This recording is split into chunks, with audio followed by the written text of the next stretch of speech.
Olá pessoal, tudo bem? Sejam bem-vindos a mais um vídeo do canal.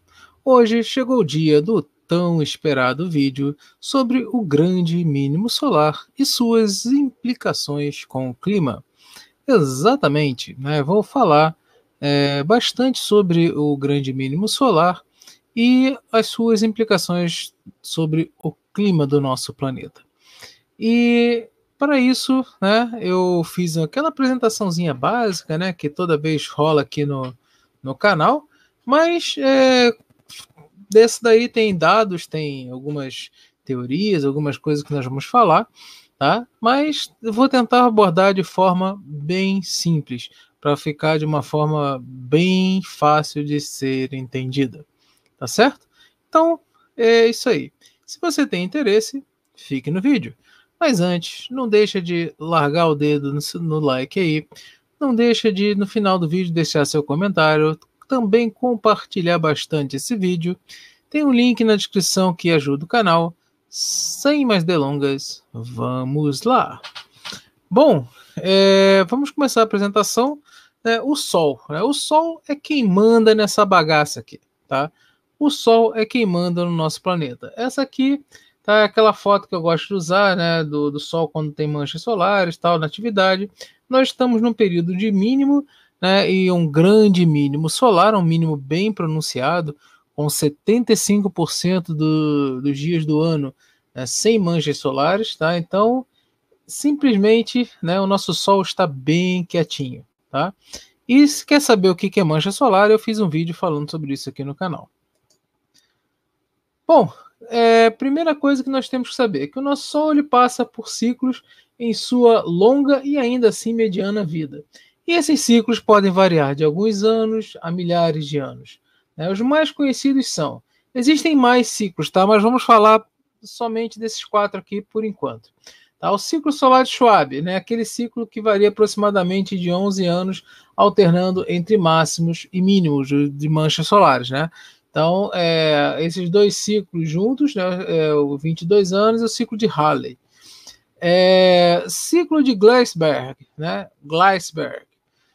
o qual varia num período de 80 a 90 anos, podendo chegar a 115. Esse aqui é também chamado ciclo centenial de Gleisberg. Ciclo de Suez ou de Vries, né, qual varia um período de 150 a 200 anos, podendo chegar a 240. Tá? E o ciclo desse nome aqui, que eu nem me atrevo a pronunciar, né, o qual varia de aproximadamente 2.300 anos. Existe um ciclo ainda que está sendo estudado que varia de 6.000 anos. Tá? E podem ter outros que nós não sabemos ainda. Então, por enquanto, é esses que nós estamos falando da atividade solar. Tem precessão, tem o ciclo também do próprio baricentro, mas isso aí não é nosso objeto de estudo agora. Então, o que acontece? Né? Aqui são os períodos de manchas solares.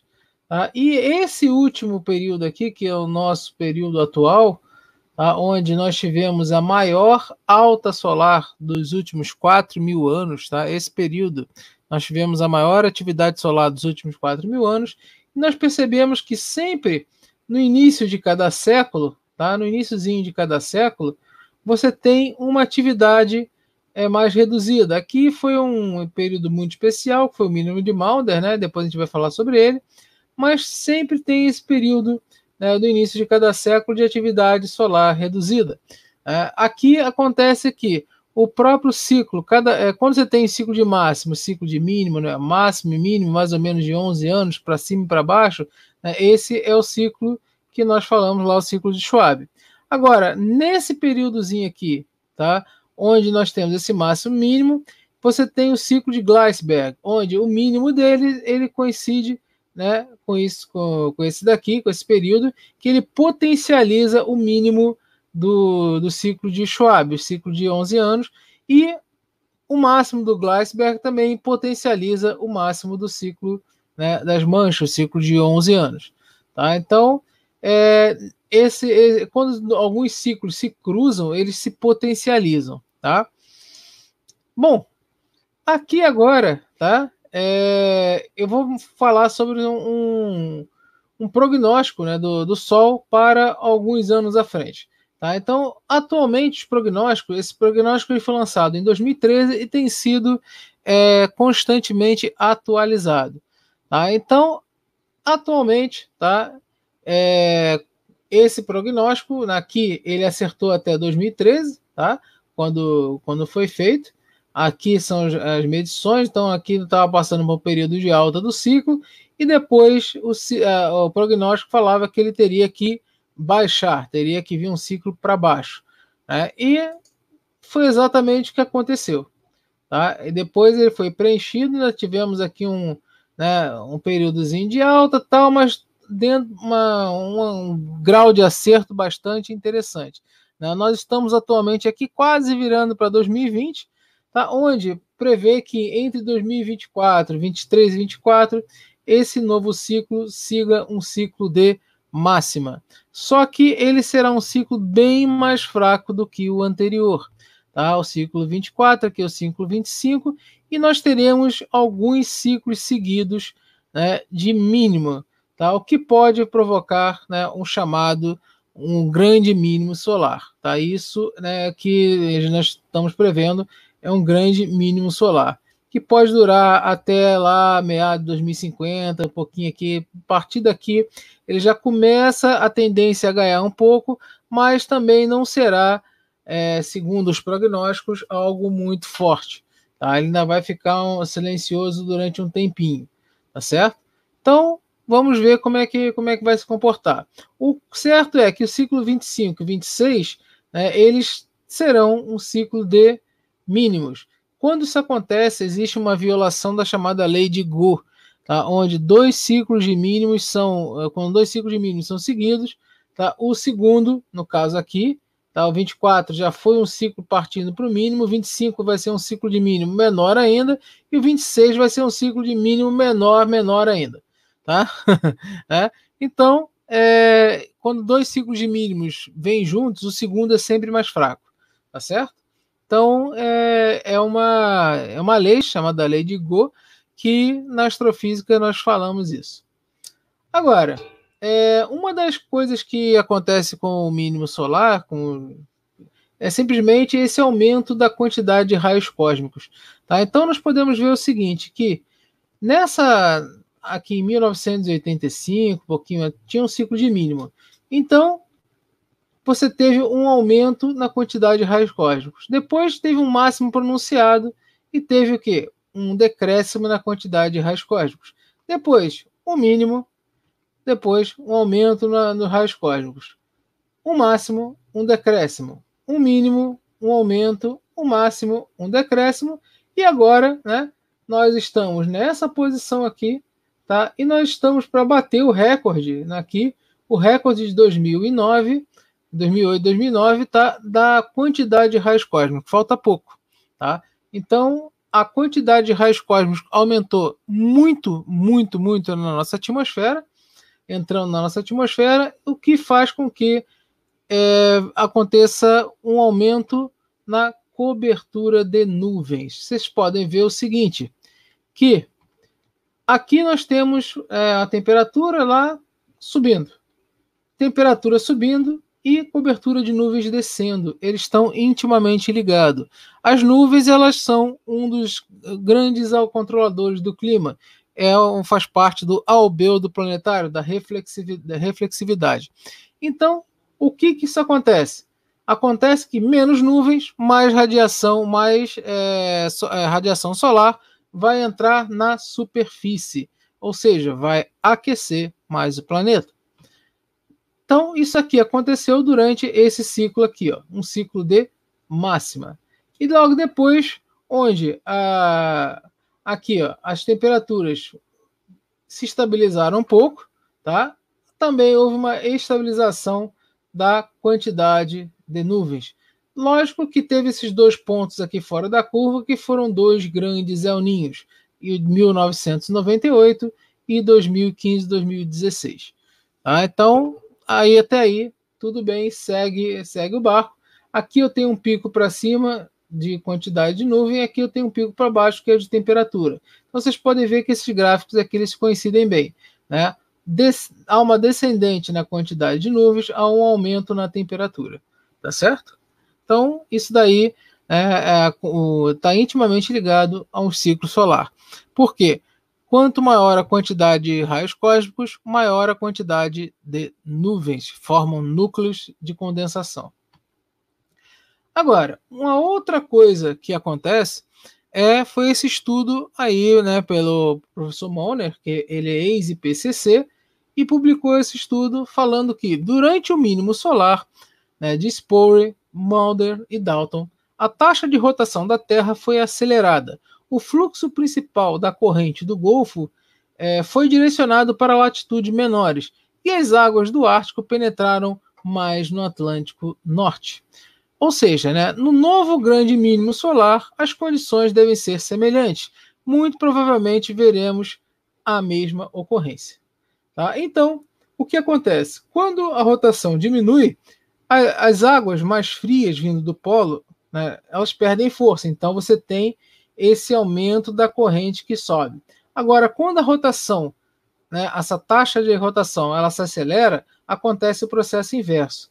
Tá? A água mais fria ela vem do polo para baixo, empurrando, mantendo as correntes quentes, né, mais ou menos ali na costa da África e vai até um pouquinho também pegar a costa brasileira.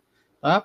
Então, o que acontece? Você tem invernos muito rigorosos na Europa, tá? E nos Estados Unidos também, que não lembramos que os Estados Unidos está aqui logo do ladinho. Tá? Então, nós teremos invernos bastante rigorosos, que estamos vendo isso, e depois a média, quando isso aqui for se intensificando, a média vai ser de aumento, né, da quantidade de gelo. Mas claro que existem outros fatores, como a oscilação do Ártico, né, e a oscilação do Atlântico Norte, que eu já falei no vídeo anterior, que contribuem para o gelo flutuante do Ártico. Tá? E uma coisa interessante, durante esse período você tem ventos, né, quentes que saem do Saara, saem lá da África e invadem a Europa, principalmente durante o verão. Então tem aquelas ondas de calor, tá? Aquelas ondas de calor que as pessoas falam que estão aumentando, que vai ser aquecimento global, tal, mas não é nada disso. É tudo efeito do próprio grande mínimo solar e da rotação da Terra. Tá? Então acontece o seguinte, né? Períodos quentes, que são esse A aqui em cima, e períodos frios, né? O B, que estão aqui embaixo, do Atlântico, e a variabilidade solar, né? Aqui é o período do Atlântico e aqui a variabilidade solar, né? Durante os grandes mínimos solares de Spore, Mulder, Dalton e o futuro, né? Ou seja, o próximo. Então nós vemos aqui, ó, que esse período frio está ligado ao mínimo de Spore. Esse período frio está ligado ao mínimo de Mulder.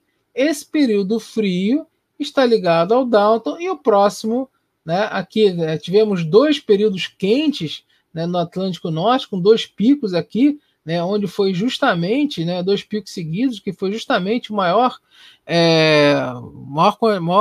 atividade solar dos últimos 4.000 anos, e provavelmente será seguido por um período frio, né, que um próximo mínimo solar. Nós já estamos vendo o Atlântico virando, né, na sua fase multidecadal. Tá? Então, a tendência é o que? Os oceanos estão perdendo calor e vindo para um período frio. Tá? E com esse período frio vai mudar essa questão climática lá na Europa e nos Estados Unidos. Isso, né? E estão querendo nos preparar para um aquecimento global, não para um resfriamento. Agora, o principal ciclo solar nos últimos 800 anos e a sua extensão, né, prevista para o futuro. Então, nós podemos ver o seguinte, que aqui, nesse ponto equivale a essa figura, esse ponto, ou seja, os pontos que estão acima, tá, onde você tem maior temperatura, onde tem maior insolação, consequentemente vai ter maior temperatura, né, esses dois aqui, nós temos o quê? As águas mais quentes subindo, né? Ou seja, saindo dessa região onde elas estariam aprisionadas, no mínimo solar, e subindo na questão do máximo. Aqui embaixo nós temos o período oposto, né? Onde nós temos Spore, Mulder, Dalton e o grande mínimo, né, no futuro, né, que é o próximo. né, as águas frias que tomam conta. Tá? Então, nós vemos isso muito bem pronunciado. Então, nos três grandes mínimos solares anteriores, o Atlântico Norte e o Ártico experimentaram fases frias conhecidas como Little Ice Age, ou seja, pequena idade do gelo. Nota-se que os 8 mapas das mudanças passadas na circulação oceânica são registros observacionais. Então, mostrando aqui ó, que quando tem o máximo solar, simplesmente acontece de as correntes quentes ganharem força e adentrarem a Europa, aqui e tal, e Ártico, Groenlândia e tal. Agora, quando tem esses períodos frios, né, do mínimo solar, você tem o que? Essa descida da corrente, né? A corrente quente ela perde força, a corrente fria ganha força e acontece nesses invernos bem mais rigorosos que nós estamos experimentando hoje em dia. Só ver as notícias lá nos Estados Unidos batendo recorde de frio, Europa também, Rússia, e aquela coisa daquele vento quente, né, que sai aqui de baixo, adentra aqui, podendo fazer aqueles, né, durante o verão, aquela simplesmente aqueles, né, ondas de calor, né, bastante pronunciadas. Bom, o registro cíclico de atividade solar pode ser entendido para frente. No futuro, né, no caso, como eu falei, nessa linha pontilhada. E em seguida fornecer um novo grande mínimo solar por volta de 2030 a 2050. Esse prognóstico com o Sol no centro indica um resfriamento no futuro próximo e se opõe ao aquecimento unidirecional e à abertura do gelo previsto pelos modelos de ACID de 2004 e IPCC de 2001, que não consideram a variabilidade solar. Né? Esse trecho aqui também é do Monner, só que é um artigo de 2016, que ele era ex-IPCC. Bom, a questão é o seguinte, pessoal. Quando você tem o máximo solar, né, a Terra desacelera e as correntes quentes elas sobem. Quando você tem o mínimo solar, a Terra acelera e as correntes frias descem. Tá? Tudo isso ainda é uma incógnita por que a Terra acelera. Existem hipóteses falando que pode ser por causa do vento solar e existem hipóteses falando que pode ser porque durante um mínimo e um máximo solar, né, o Sol ele infla e desinfla. No período de máximo ele infla, que pode ter efeito sobre as marés, né, fazendo com que a Terra desacelere por atrito com as marés. E durante o mínimo solar, o Sol ele perde um pouco de tamanho, fazendo com que a Terra acelere na sua rotação, porque diminui um pouco a resistência da própria força de maré. Então, eu acredito nessa segunda hipótese, mas ainda tem gente que fala que durante o máximo solar a interação com o vento solar é mais forte e durante o mínimo solar não. Mas apesar de que existem o vento solar durante o mínimo solar, ele pode atingir 800 km por segundo, mas com densidade às vezes bem menor. Então depende, tá? Nós também podemos ter densidade maiores por causa do buraco coronal. Então eu acredito, né, uma hipótese pessoal, que seja em relação ao simplesmente aumento, né, de volume e diminuição do volume do Sol. Tá? Não é uma coisa tão exagerada, mas o Sol é mais de 98%, quase que 99% da massa do nosso sistema solar. Então, meus amigos, qualquer alteração no seu volume, né, terá influência, né, gravitacional na Terra, no caso das forças de maré. Bom, o que esperar agora para o futuro? Tá? Esse aqui foi um artigo publicado pela professora Zarkokova, né? É uma astrofísica que ela fez na verdade, ela criou um modelo, né, solar que está sendo considerado um dos melhores. Tá? Então, fizeram a reconstrução do Sol no período, né, medieval quente, o mínimo de Maunder, né, nessa questão aqui, e o mínimo de Dalton, também, né, mínimo bem pronunciado, que ficou conhecido como a pequena idade do gelo. E depois tivemos o máximo moderno. Né? Nesse máximo moderno, hoje nós estamos vivendo, caminhando, né, para um mínimo moderno, que seria esse aqui, o ciclo 24, que está acabando, 25, né, e o próximo ciclo 26, que seria o final, né, do máximo moderno. Tá? Então, depois nós teríamos um período, né, onde o Sol estaria bem mais tranquilo, para depois, aqui bem mais tranquilo, para depois voltar a subir, depois voltar a descer de novo. Tá? Então, o que isso diz? Simplesmente, esse estudo desse modelo baseia-se em um efeito do dínamo, né, em duas camadas do Sol, uma próxima à superfície e outra dentro de sua zona de convecção. Esses prognósticos mostram, né, que o modelo sugere que a atividade solar cairá 60% durante a década de 2030. 60%.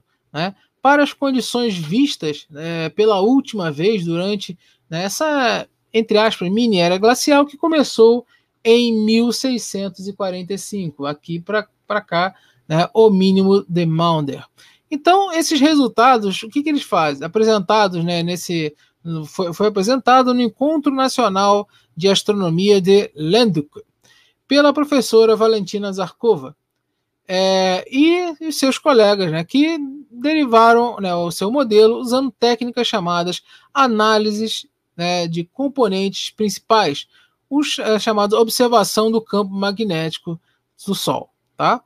Então, o que eles examinaram? Eles examinaram 3 ciclos solares de atividades do campo magnético, cobrindo o período de 1976 até 2008. Além disso, eles compararam os seus prognósticos com o número médio de manchas solares, que são outro forte marcador de atividade solar. Não são únicos, mas são um forte marcador. Né? Então, todos os prognósticos e observações foram bem, mas muito bem parecidos. E simplesmente a professora disse, né, que combinando as duas ondas e comparando com os dados reais do atual ciclo solar, eles descobriram que os prognósticos dele mostraram uma precisão de 97%. Isso é algo espetacular. Tá? Só que, efetivamente, né, acontece o seguinte: quando essas ondas lá do campo magnético estão aproximadamente em fase, né, em fase lá da onda, estão bem das duas camadas do Sol, elas podem mostrar forte interação ou ressonância. Tá? Você tem como se fosse uma amplificação dessas ondas. E temos uma forte atividade solar. Agora, quando elas estão fora de fase, tá? Temos os mínimos solares. Mas existe uma outra situação. Quando há uma separação completa das fases, temos as condições vistas pelas últimas vezes durante o mínimo de Maunder, aproximadamente 370 anos. E, meus amigos, as fases estão realmente se separando. Tá? Então, muito provável que, como eu venho falando, que teremos um grande mínimo solar bem próximo ao mínimo de Maunder. Tá? Então, mais uma vez, o que esperar? Durante o máximo solar, nós temos o quê? Nós temos essa quantidade de água quente que vai subindo, porque a Terra desacelera. Então, essa água quente ela vai tomar aqui e há esse aquecimento, né, na Europa e, por incrível que pareça, um resfriamento maior nessa parte aqui de baixo, né, da África. Agora, quando temos, né, durante o mínimo solar, durante principalmente os grandes mínimos solares, você tem o seguinte, que a água fria ela vai tender a descer. Aqui na Europa e costa dos Estados Unidos vão ter invernos bastante rigorosos, e a costa africana tal, e aqui também parte nordeste brasileiro podem ter um grande aquecimento, podem ficar mais quente. E esses ventos quentes que saem do deserto, eles penetram aqui na Europa, tá? Eles vão penetrar aqui essa parte da Europa, fazendo aquelas ondas de calor, né? Que simplesmente eles falam, lá, a onda de calor está aumentando, né? Aquecimento global, tal. Então, culpa o grande mínimo solar. Aqui nós temos o seguinte, a reconstrução da irradiância solar. tá? E radiância é simplesmente aquela quantidade, né, de energia que chega, né, no planeta, tal. Então, nesse pontinho aqui, ó, onde foi reconstruído, onde temos uma radiância bem mais baixa, com poucas variações, aqui é o mínimo de Maunder, de 1645 a 1715. Aqui, nesse outro biquinho, mas aqui embaixo, também bastante baixo, tá? É o mínimo de Dalton, de 1790 a 1830. E o interessante é que a Revolução Francesa, de 1789 a 1799, né, foi justamente no período do mínimo de Dalton. Será que é coincidência? É um período frio, né, também na Europa, junto com Maunder. Maunder também foi bastante frio. E boa parte da Revolução Francesa, né, aconteceu por falta de comida, né? Então, período frio, nós temos menos comida. E esse período em especial, de 1850 a 1900, né, você sabe qual é que período é esse? Então, simplesmente é um período que o IPCC usa como base, tá? O IPCC usa como base para o aquecimento global antropogênico hoje em dia. Então, meus amigos, logo após um mínimo solar, um grande mínimo solar, né, tivemos o quê? Um período onde teve um aumentozinho na, na insolação, né, na radiância, na atividade solar. Depois tivemos um decréscimo, né, principalmente por causa do ciclo de Gleisberg, que tem realmente esse decréscimo. Depois tivemos a maior alta solar dos últimos 4.000 anos, tá? Com picos solares aqui de radiância bem pronunciados, tá? Então, aqui nós tivemos aqui, ó, os anos 70, que falam que foram frios, aqui radiância baixa. Então, é muito, anos 80 também, início dos anos 80 também foram frios, né? E radiância baixa. Então, quando o pessoal fala assim, antigamente não precisava usar ar-condicionado nas universidades, tá aí o motivo, né? Tá aí o motivo. Agora, quando nós fazemos a comparação, né, simplesmente onde aqui nós temos a temperatura, né, lá para 1850, aqui nós temos a irradiância. Tá? E vamos comparar também com a taxa de aumento do nível do mar. Depois, uma temperatura caiu, a irradiância caiu e a taxa de aumento do nível do mar caiu. Depois, tivemos um aumento de temperatura, tivemos um aumento na irradiância e tivemos aumento na elevação do nível do mar. E depois, tivemos aumento de temperatura também, tivemos aumento da irradiância e tivemos aumento na taxa de elevação do nível do mar. Que hoje em dia, essa de hoje, né, da data que eu estou fazendo o vídeo, dia 12 de novembro de 2019, está em 3,3 milímetros por ano. Tá certo? Bom, pessoal, era exatamente isso que eu queria falar com vocês, tá? Para poder ilustrar, né, um pouco mais sobre essa parte solar, tá? Para poder sanar algumas dúvidas e deixar bem claro que não é o homem que controla o clima do planeta, não é o CO2, o Sol é o grande controlador do clima global, tá? Um mínimo solar bem pronunciado é uma questão que pode sim trazer consequências. E essas consequências, né, são o quê? Frio.